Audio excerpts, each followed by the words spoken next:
Hello everyone, I'm Brian. Today I'm reacting to Big Bang and Dharma, Lakhani Hindu Academy. So, I don't know how this is related. Dharma is your role in life, is it not? Big Bang is something different. Now, I'll say the only thing that whenever I say Big Bang reminds me of Sadhguru talking about the number 84, and it's something that I thought of that what if there was multiple Big Bangs? I think I thought of that before Sadhguru, but I never thought about 84 Big Bangs. Let's talk about the possibility of it being, it because there's talks about the either the universe is expanding and will indefinitely expand, or that the universe's expansion is slowing down, thinking that maybe it's about to get sucked back in, and then once it gets condensed to something tiny, it will blow up again, and then condense, and blow up and condense. So Sadhguru talk about 84. I think it's number 84. But anyways, let's go and get started. I wanted to ask, how does the Big Bang Theory relate to Hinduism and its creation story? Actually, you must understand Hinduism in two ways. First, there is a narrative Hinduism. It's colorful storytelling. Look, we all love stories. Suppose I did philosophy, you'll fall asleep on me now.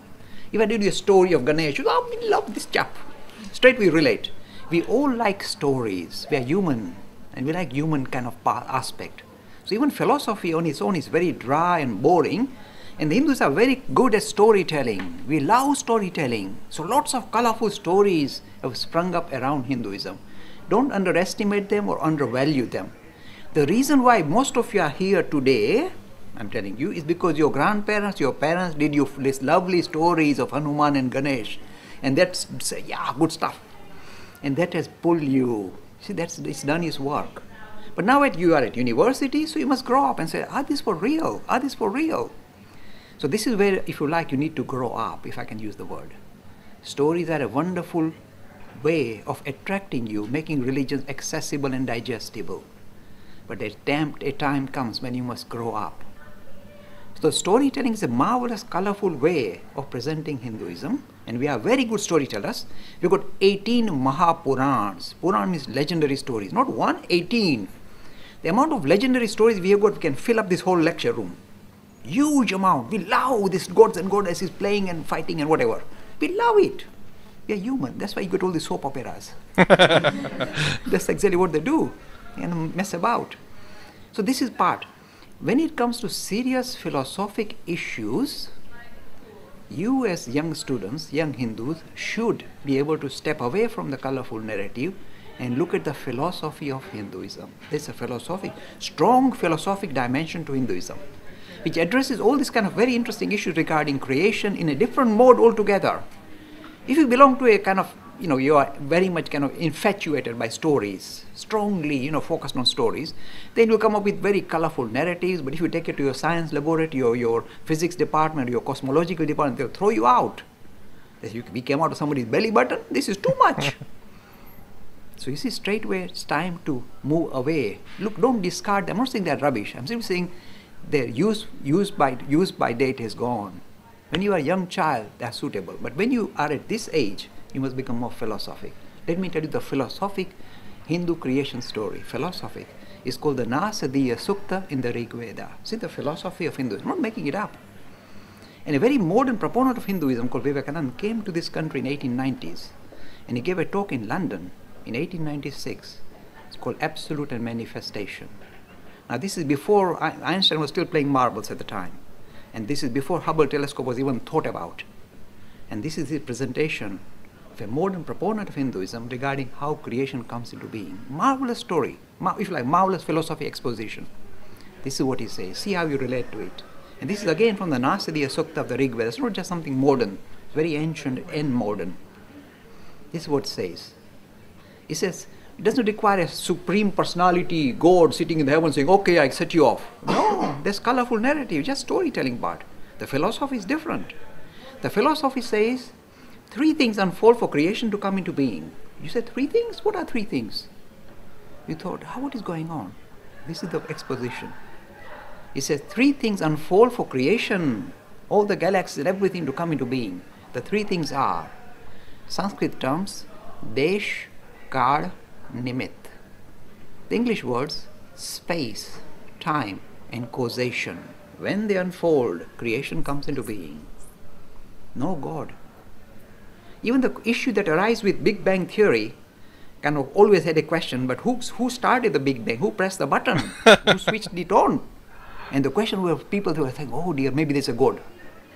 In Hindu philosophy, no, it's spontaneous creation. Spontaneous, we like Big Bang theory. Spontaneous, you say, three things unfold for creation to come into being: space, time, and causation. Desh, Kar, Nimit. So what the modern cosmological theory is coming up with is the Big Bang theory, which says two things unfold for creation to come into being: space and time. And they found, how did they find it? Look, you are basically more kind of biology oriented. So let me give you a bit of physics. They sent out a Hubble telescope in outer space, which was able to record all the galaxies and what their positions and their movements were all about. And they suddenly discovered some magical thing. In every direction they looked, the galaxies seemed to be moving away from us. All the galaxies seemed to be moving away. And the further they were, the faster they were moving away. It's like magic. In every direction you look, all the galaxies moving away. So that's why don't we run the film backwards? They all come together. And this is how they found the Big Bang theory. They said 13.7, if they can quantify it, 13.7 billion years ago, if you run the film backwards, there'll be boom, creation. And the creation is not because there's some, bang is the wrong word. It's not there's some kind of explosion. Space and time unfold. And that becomes creation. This is the Big Bang theory. And see how it sits with Nasdya Sukha, or the idea of space, time, and causation unfolding for creation to come into being. See how powerful it is? Modern cosmology talks of just space and time. Here Hinduism comes with the third dimension. It says idea of cause and effect also comes with the Big Bang. So suppose you ask the question to Stephen Hawking, what was there before Big Bang? Because you always like, what was there before Big Bang? Just blank space. What is going on? You say, what was there before Big Bang, Mr. Hawkins?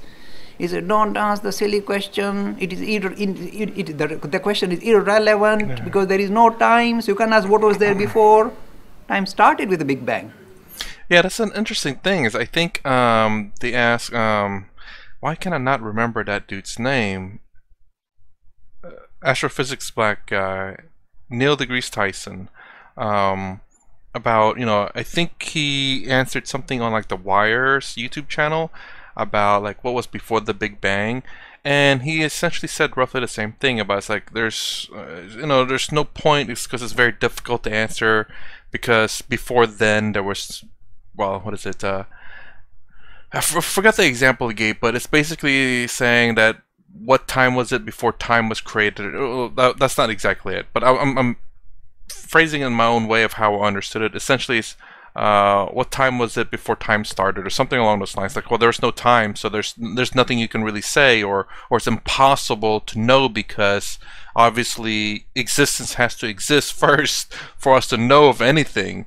And he's saying along the lines like it's not relevant anyway because what happens before then, there's nothing we can, and essentially that we can't do anything about it anyway. So we can only go up to the point of the causation until now to figure things out.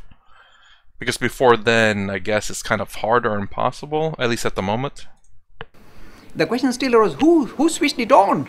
We like to have causation. What caused it? What caused Big Bang? Who triggered it? Time and space. The answer comes from Hinduism, not the modern cosmology. They don't know how to answer that. We know. We say causation came with the Big Bang. The idea of cause and effect starts with the Big Bang. So if you can't even ask the question, who caused the Big Bang? They're spontaneous. All three come together. Boom, and creation comes into being. See how well it sits with modern physics, modern cosmology, like that. I did a talk like this at Oxford University Physics Society, and I love it. I want them to challenge me. They can't challenge me. They say, very interesting. What can they do except appreciate this kind of depth of vision, tremendous depth of vision? And how did they find it? They didn't have a Hubble telescope. Through introspection. You see, your mind is if like a storehouse of knowledge. If you can just dig into your own, it's a thought experiment if you like, and you can really suss out how this creation come into being. That's how the Hindus came across this idea. The Nasadiya Sukta is the beautiful, one of the most exciting hymns of the Rig Veda. Every philosopher who's come across it has bowed his head and said, this is the supreme, because it doesn't require a God. He says, God, this is spontaneous creation. We like that. Did he explain Dharma, or did I miss it? I get the Big Bang. Dharma, causation. Space, time, and causation. Dharma. Dharma is what you're supposed to do in life, right? Your dharma, your job, your duty, I believe, something along those lines is dharma. What you're supposed to do. Is that causation then? Cause and effect? Is that dharma in some sense? I'm trying to remember if I remember hearing that. Cause effect. Let me know. I don't know if I picked up the Dharma part. I definitely got the Big Bang nailed on that one. He explained that very well. But yeah, I wonder if he. I wish I could ask him the question. Did they, or at least according to his knowledge, do some scientists see that the expansion is slowing down? Because I heard both, that it's either going to expand indefinitely or that it's slowing down.